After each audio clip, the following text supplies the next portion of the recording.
Waalaikumsalam, Bu. Selamat pagi. Pagi, Bu. Apa kabar hari ini, sehat? Alhamdulillah sehat, Bu. Alhamdulillah. Baiklah, sebelum kita mulai pelajaran hari ini, ketua kelas pimpin doa terlebih dahulu. Ketua kelasnya hadirkah? Ya, Bu. Iya, silahkan ketua kelas pimpin doa terlebih dahulu. Jadi sebelum kita memulai pembelajaran, sebaiknya kita membaca doa terlebih dahulu. Doa dimulai. Amin. Baiklah, ibu absen dulu ya anak-anak. Jangan lupa bangkunya dimasukin, diperbaiki. Dasinya dan songkonya itu jangan beko ya, diperbaiki. Muslimah, Hadir, Bu. Tina, Hadir, Bu. Ansar. Sakit, Bu. Oh, Ansar sakit. Iya, Bu. Ada suratnya? Ada, Bu. Baik. Eril, Hadir, Bu. Farah, Hadir, Bu. Nur Hikmah. Hadir, Bu. Masya Allah, ternyata semua hadir ya, kecuali Ansar yang sakit. Baiklah, sebelum ibu memulai pelajaran hari ini, ada yang masih ingat pelajaran minggu lalu itu membahas tentang apa? Yang bisa angkat tangan. Ya, silahkan Nur Hikmah. Iya, betul sekali. Jadi, materi minggu lalu itu membahas tentang Khulafaur Rasyidin. Ada yang masih ingat 4 khalifah Khulafaur Rasyidin itu? Ya, yang bisa angkat tangan. Iya, bagus. Jadi, ada 4 pemimpin Khulafaur Rasyidin. Yang pertama yaitu Khalifah Abu Bakar As-Siddiq. Yang kedua yaitu Khalifah Utsman bin Affan, Umar bin Abdul Aziz, dan Ali bin Abi Thalib. Baik anak-anak, adapun materi kita hari ini yang berjudul tentang sejarah perkembangan dinasti Bani Umayyah. Adapun materi pokok yang pertama yaitu sejarah berdirinya dinasti Bani Umayyah. Yang kedua, perkembangan kebudayaan Islam pada masa Bani Umayyah. Yang ketiga yaitu tokoh ilmuwan Muslim dan perannya dalam kemajuan Islam pada masa Bani Umayyah. Yang kelima yaitu mengambil ibrah dari perkembangan kebudayaan Islam yang telah dicapai pada masa Bani Umayyah. Dan yang terakhir yaitu kesederhanaan dan kesalehan Khalifah Umar bin Abdul Aziz. Adapun materi yang pertama yaitu membahas tentang sejarah berdirinya dinasti Bani Umayyah. Ada yang tahu dinasti Umayyah itu didirikan oleh siapa? Ya, bagus. Jadi dinasti Umayyah itu merupakan khalifah pertama setelah era Khulafaur Rasyidin dalam sejarah Islam. Nama dinasti ini diambil dari Umayyah bin Abdul Syam atau disingkat menjadi Muawiyah bin Abu Sufyan. Beliau merupakan sahabat Nabi dan menjadi khalifah yang memimpin pada tahun 661 sampai 680 Masehi. Baik anak-anak, sampai sini ada yang mau ditanyakan? Ya, silakan angkat tangan. Iya, jadi secara garis besar era kekhalifahan Umayyah terbagi atas 2 periode. Periode yang pertama yaitu pada tahun 661 sampai 750 Masehi,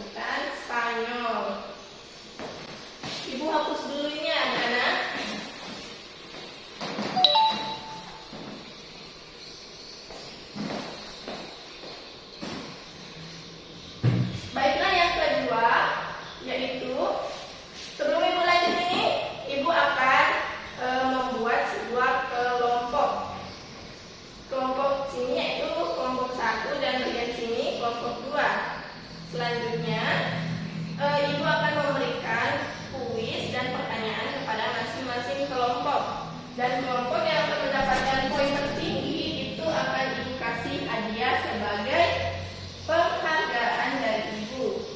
Ibu tulis dulu di sini ya, kelompok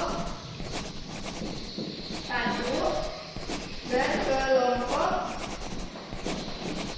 2. Selanjutnya perwakilan kelompok itu memberikan jawabannya masing-masing. Sampai sini paham anak-anak? Bagus, baiklah Ibu akan mulai, yaitu coba kelompok 1 sebutkan tokoh pemimpin Bani Umayyah pada saat itu. Itu ada 14, coba sebutkan perwakilan dari kelompok 1. Iya, 1 poin buat kelompok 1. Jadi ada 14 daftar pemimpin khalifah dinasti Bani Umayyah yang terdiri atas Muawiyah bin Abu Sufyan, Yazid bin Muawiyah, Muawiyah bin Yazid, Marwan bin Hakam, Abdul Malik bin Marwan, Walid bin Abdul Marwan, Walid bin Abdul Malik, Sulaiman bin Abdul Malik, Umar bin Abdul Aziz, Yazid bin Abdul Malik, Hisham bin Abdul Malik, Walid bin Yazid, Yazid bin Walid, Ibrahim bin Walid, dan Marwan bin Muhammad. Next, yang selanjutnya, pertanyaan buat kelompok 2, yaitu coba sebutkan perkembangan kebudayaan Islam pada masa Bani Umayyah.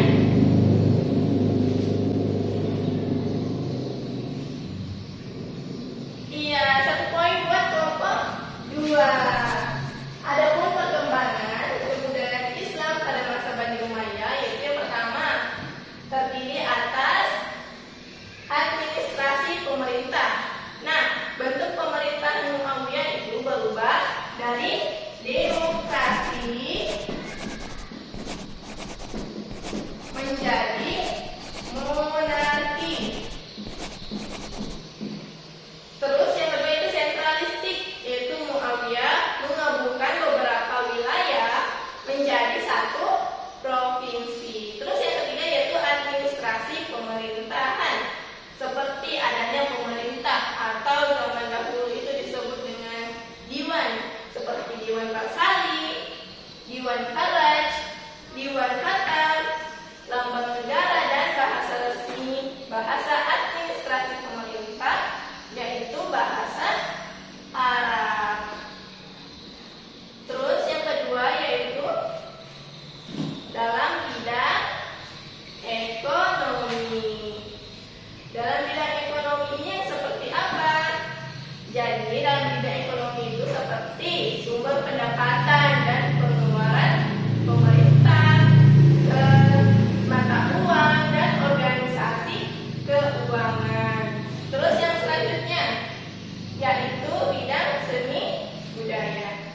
Bidang seni budaya itu seperti bahasa Arab, mata uang, gedung, pabrik industri, irigasi pertanian, pusat ilmu dan alat, dan pembukuan negara. Next yang selanjutnya yaitu bidang sosial.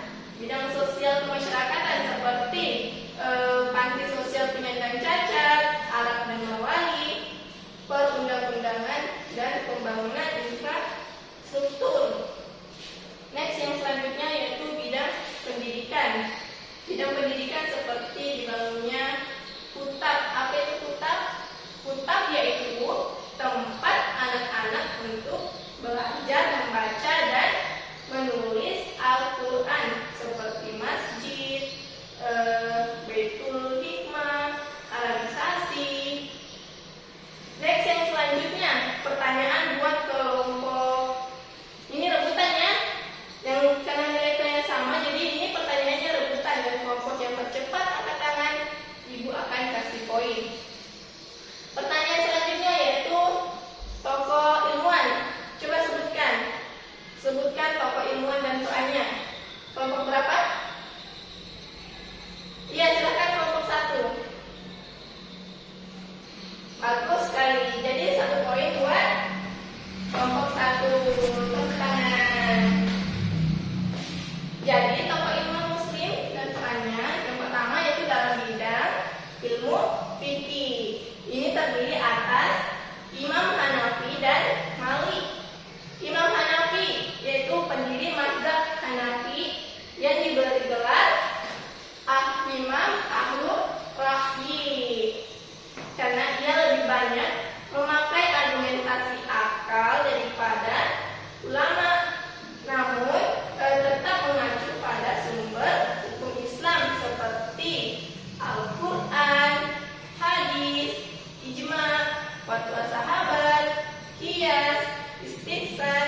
serta Sedangkan yang kedua yaitu Imam Malik, yaitu seorang mujtahid besar dan ahli dalam bidang ilmu fikih dan hadis.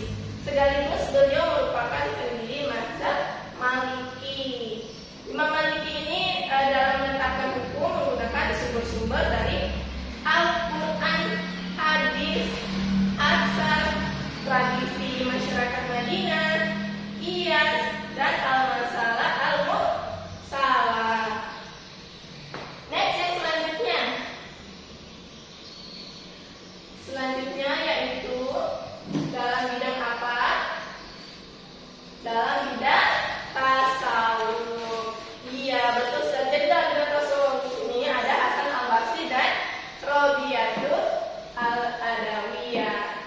Hasan al-Basri ini merupakan ahli tasawuf pada tahun berapa? Iya, 1 poin buat kelompok 1. Jadi pada tahun 37 Hijriah. Setelah perang Siffin, ia berpindah ke Basrah. Dan di sanalah ia memulai karirnya sebagai seorang ulama dan zahid yang sangat berpengaruh di kalangan itu. Adapun inti ajaran beliau yaitu al-ka'ruf wal raja. Apa artinya? Iya, jadi artinya yaitu takut terhadap siksaan Allah Subhanahu wa taala dan berharap akan janji dan balasan kebaikan dari Allah Subhanahu wa taala. Terus yang kedua yaitu Rabiatul al-Adawiyah. Rabiatul Adawiyah ialah seorang sufi wanita yang termasyhur sepanjang sejarah. Adapun konsep pemikirannya sangat terkenal dalam sejarah itu. Ia menjadi suatu terobosan sufisme yang sangat monumental. Adapun konsep yang diterapkannya yaitu konsep mahabbah, yaitu konsep ini mengajarkan bahwa tidak ada yang patut dicintainya kecuali Allah Subhanahu wa taala.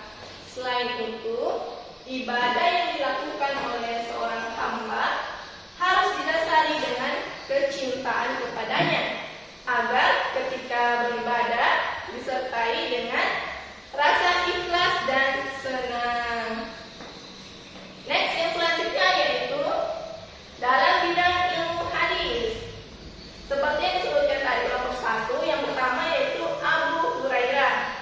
Abu Hurairah ini beliau sangat termasyhur dan paling banyak dalam meriwayatkan hadis-hadis Rasulullah. Menurut Imam Bukhari, kurang lebih sekitar 800 hadis yang beliau hafal. Masya Allah. Terus yang terakhir yaitu yang keempat dalam bidang ilmu tafsir. Ilmu tafsir ini merupakan ilmu yang mempelajari atau mengkaji makna serta tujuan yang terkandung dalam Al-Quran sesuai dengan kemampuan akal manusia. Next, yang selanjutnya, baik anak-anak, karena tugas kelompok kita sudah lihat ya, yang menang yaitu kelompok 1. Jadi silakan kalian kembali ke masing-masing tempat duduknya. Dan ibu akan mengadakan quiz lagi, yaitu pertanyaan individu. Dan siapa yang menjawab dengan cepat dan tepat, ibu akan kasih poin dan membagikan sebuah hadiah dari ibu sebagai hadiah penghargaan. Ada yang bisa ibrah apa saja dari perkembangan kebudayaan Islam yang telah dicapai pada masa Bani Umayyah? Ya, silakan berhikmah. Jadi berhikmah apa? Iya, betul sekali. Jadi berhikmah mendapat poin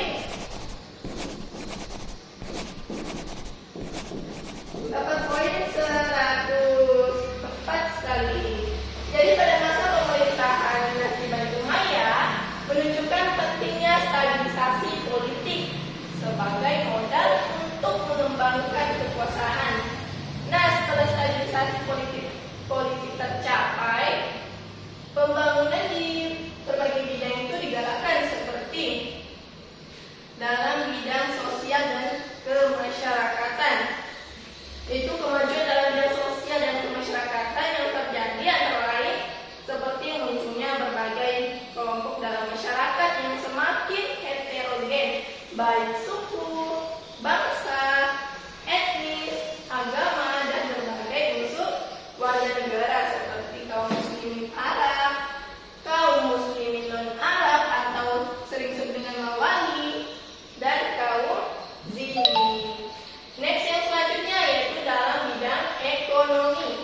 itu ada dua, yaitu dalam sektor pertanian. Next, dalam sektor pertanian yaitu, nah dalam sektor pertanian ini seperti telah dibangun banyak bendungan-bendungan dan kanal-kanal irigasi dan terusan contohnya seperti pada masa Harun al-Rashid, yaitu istri khalifah dari Zubaidah, yaitu Zubaidah membangun sebuah bendungan dan terusan yang dapat mengalirkan air ke pemukiman masyarakat. Terus yang kedua yaitu dalam sektor perdagangan. Nah, dalam peningkatan sektor pertanian dari hasil tambang dan hubungan luar negeri antara Daulah Abbasiyah dengan kerajaan-kerajaan lainnya, itu Basra itu menjadi tempat pelabuhan penting sebagai tempat dagangan transit antara timur dan barat. Terus yang terakhir yaitu dalam sektor perindustrian, itu seperti banyak kota-kota yang dibangun sebagai pusat industri, seperti Basra. Itu sebagai industri apa? Iya. Jadi Basra itu membangun sebagai industri tekstil, gelas dan sabun. Kalau tekstil itu Kufa. Sedangkan industri sutra itu yaitu Kazakhstan. Next, yang selanjutnya yaitu kesederhanaan dan kesalehan Khalifah Umar bin Abdul Aziz. Jadi di sini walaupun Umar bin Abdul Aziz hidup berkesantupan, namun ia tidak memakai harta yang dia miliki. Ia hanya menggunakan hartanya untuk kepentingan rakyat dan pemerintahan. Adapun kesalehan beliau itu seperti menetapkan hukum syariat Islam, dan yang kedua yaitu lebih mementingkan kepentingan rakyat daripada kepentingan pribadi. Terus yang ketiga yaitu menyantuni fakir miskin dan anak yatim. Begitulah Umar bin Abdul Aziz. Beliau adalah cerminan yang tidak pernah pudar dalam sejarah hidupnya. Senantiasa yaitu menjadi senantiasa inspirasi bagi orang-orang yang mendambakan kemudahan ketika dihisab di akhir kelak. Kedudukan, kekuasaan, dan kekayaan yang ada di tangannya tidak membuat beliau itu menggunakan berpenampilan yang mewah gitulah. Seperti itu, meskipun pejabat-pejabat yang merupakan bawahannya banyak yang berpenampilan mewah, tapi tidak sedikit pun di benak beliau itu menggunakan kekayaan itu secara berpenampilan yang mewah seperti itu. Beliau tidak seperti itu. Dan adapun sesuai dengan dalam Al-Quran dalam surah Al-Zalzalah ayat 7-8, bunyi dari surah Al-Zalzalah ayat 7-8 yaitu فَمَنْ يَعْمَلْ مِثْقَالَ ذَرَّةٍ خَيْرًا يَرَهُ وَمَنْ يَعْمَلْ مِثْقَالَ ذَرَّةٍ شَرًّا يَرَهُ. Ada yang tahu artinya? Silakan. Iya, mantap ya. Jadi artinya itu faman ya'mal misqala dzarratin khairan yarah, artinya barang siapa yang mengerjakan kebaikan seberat zarah pun niscaya ia akan melihat balasannya. Wa may ya'mal misqala dzarratin syarran yarah, dan barang siapa yang mengerjakan keburukan seberat zarah pun niscaya dia akan melihat balasannya. Surah Al-Zalzalah ayat 7 dan 8. Baik anak-anak, sampai sini paham? Sebelum kita tutup, ada yang bisa simpulkan materi kita hari ini? Yang bisa silahkan angkat tangan. Iya, terus jadi kesimpulan hari ini yaitu dinasti Bani Umayyah merupakan khalifah pertama setelah era Khulafaur Rasyidin yang dipimpin oleh Muawiyah bin Abu Sufyan. Dan peristiwa ini terjadi atau diperistiwai oleh perang Siffin atau perang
Iya, bagus sekali. Baiklah, silakan ketua kelas pimpin doa terlebih dahulu. Sebelum kita pulang, marilah kita membaca doa terlebih dahulu. Doa selesai. Amin. Demikian materi